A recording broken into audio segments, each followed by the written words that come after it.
Wait, what? What? Okay, that's pretty crazy.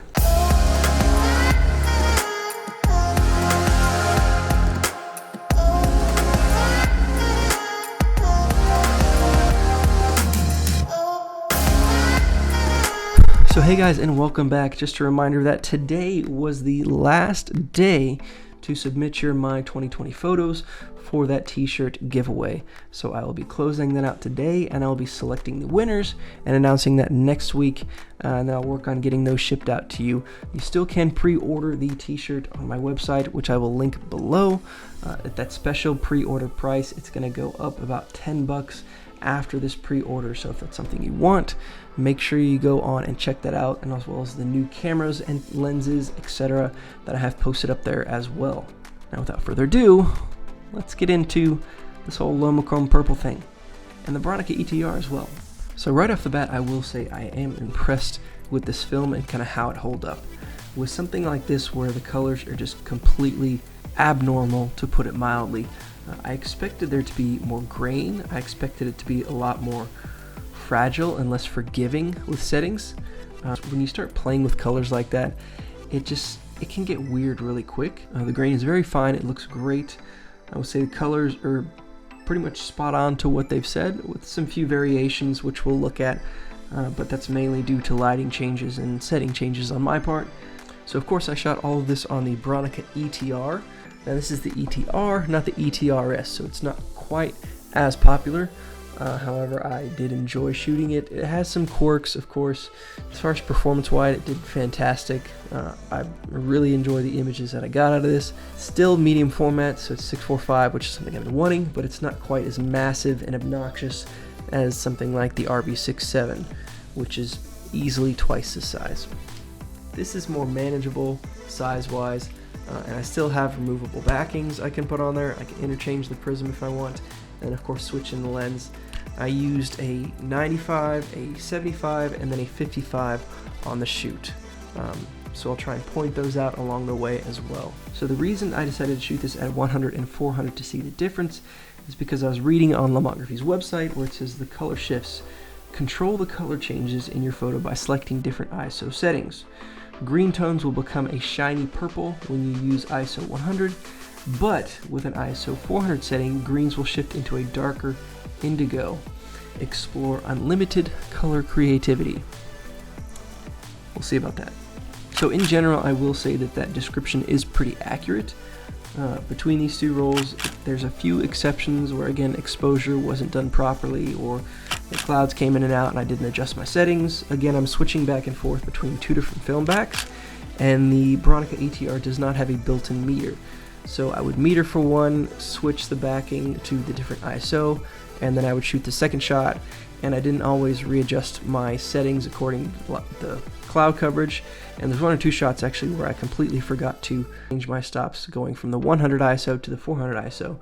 So I have a few 400s that are overexposed, so you'll see those, which still ended up holding up pretty well, I think. Of course, with a film like Portrait 400, you can overexpose 1 to 2 stops, and usually it looks really good, and you don't have issues with that at all.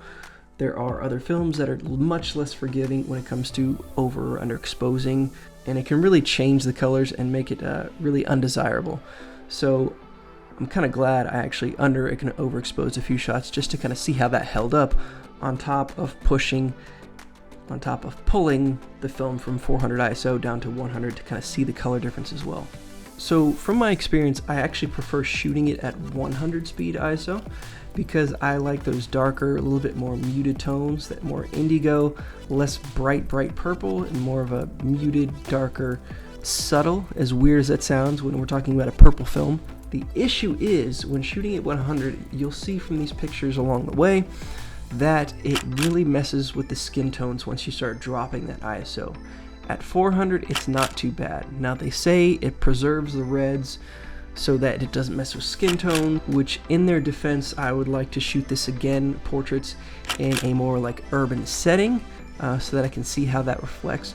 The reason being is that because we were outside in this wooded area with green all around, light reflects, and so putting her in these green settings, you're going to have that green light reflecting, and the yellow saturation, or the yellow temperature, excuse me, from the sun is going to tend to give skin tone a more yellow greenish color to it. So I'm not sure how much that might have played into it, but I do think that is something to consider. But again, at 400 speed, I thought the skin tones were pretty manageable, not too crazy, not too out there. They are, of course, a little bit purple, but at the 100, it was like something out of Willy Wonka's chocolate factory, and the colors started to really fall apart on the face, and it just got really purpley really quick. Now, as far as the Bronica ETR goes, I did have a few issues with this. First of all, being that it requires a battery to operate the camera. So the battery powers the shutter speed. I think you can shoot manual at a certain speed. I can't remember off the top of my head what that speed is. I'm assuming 1/60th or 1/25. Again, can't remember off the top of my head, but I know there is one, I believe, that you can shoot without a battery. However, all the rest of the shutter speeds are controlled by the battery, but there is no internal light meter, which is frustrating. It's like you have a battery to power the camera and to power the meter, or to power the shutter speed, but it doesn't do anything else. There's no light meter in it or anything. I find that really odd and confusing. I'm pretty sure the ETR-S, of course, has that in it, is the internal meter, but the ETR does not. So that kind of caused things to be frustrating for me, trying to switch backings, switching lenses, and then the clouds are coming in and out. We're trying to get this done before rain came in later that afternoon. I definitely would say it's half the size of the Mamiya RB67, which is why I was looking into 645. With this, you get 15 shots. 15 shots. So you're getting more out of that 120 roll with something like this, but you still get a larger frame size than 35mm, and it is still medium format. I was worried that I wasn't going to like this size, that it might be too small, that I might not enjoy it as much as something like the RB or the Rolly, but so far I have found that I actually am okay with this size. I feel like I'm not losing as much quality as I thought I would with this frame size, but I'm still getting to shoot medium format, and I have a more compact setup for that system. Another issue I had at one point is the dark slide, which slides in and out of the film backing here. On one of my film backings, there's a little pin in here. I'm not sure if you can see that there, but so there's a little pin there, and it slides in there. There's a pin in here that I think is a little bit bent, or just not quite in place. Maybe it's sticking to some old light seals, which I forgot and didn't replace before I shot this. Luckily, that didn't hurt me. But so if that pin doesn't pop up when you remove the dark slide, the camera won't let you fire the shutter. So I was sitting there for 10-20 minutes or something trying to get the shutter to fire, and I couldn't because it wasn't reading that the film dark slide had been taken out. It's doing it again. Functioning wise, it's pretty basic. Your shutter speed is over here. This is not the standard prism that comes on it. It has the pop-up one just like the RB67, nor is this handle standard either.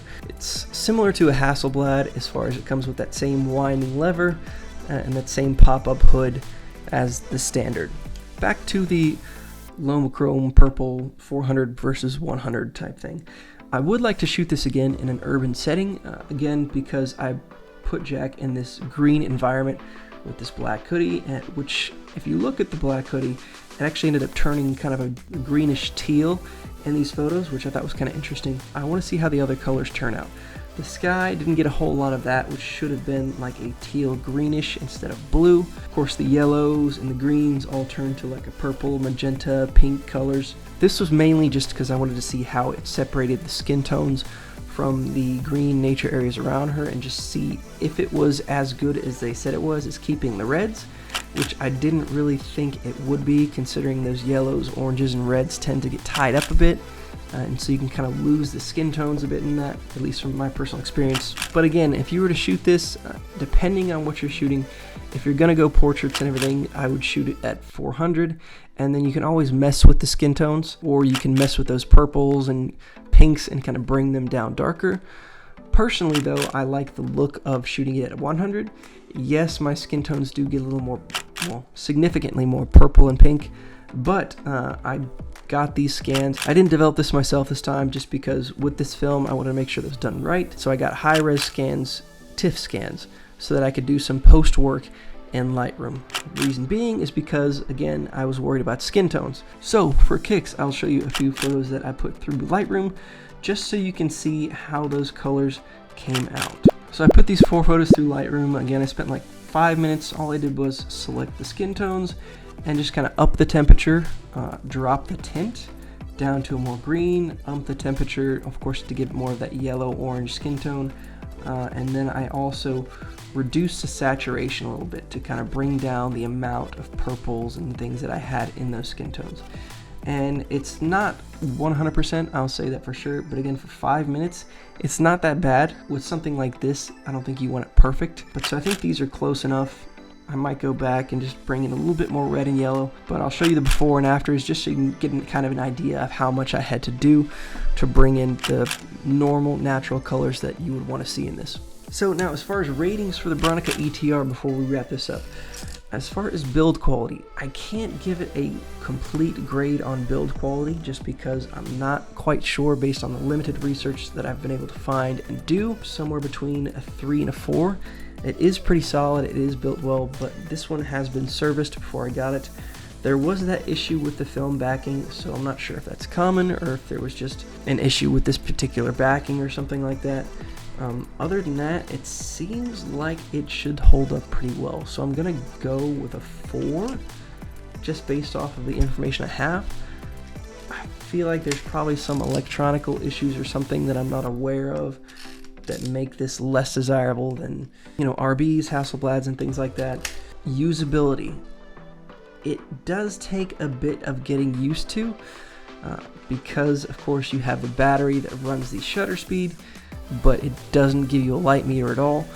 That battery also dies really quickly, so if you're not using this, take it out. I had this sit for about 4 months before I actually used it, and the brand new battery that I got when I got this died in those 4 months, so I had to buy another battery before I could actually get out and use this.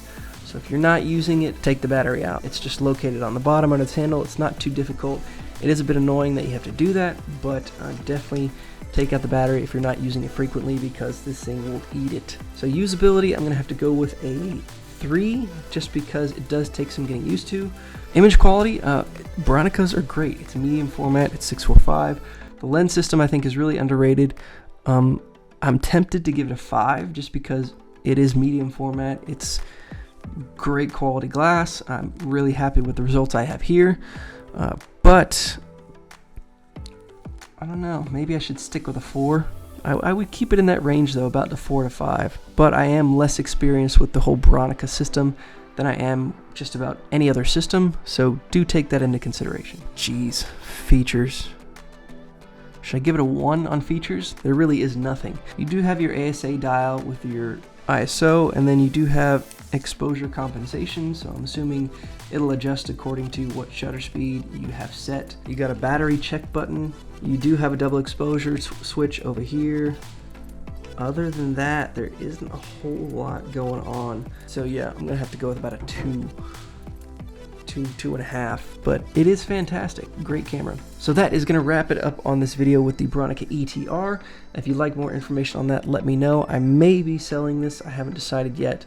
I'm not sure if it's quite the 645 for me, but I do think I definitely want to get into the 645 system. The Lomo film also. Let me know down in the comments below. Do you like it? Do you hate it? What could you see yourself using this for to kind of make the most of this very interesting color shift? Overall, I will say that I'm impressed with the Lomochrome Purple.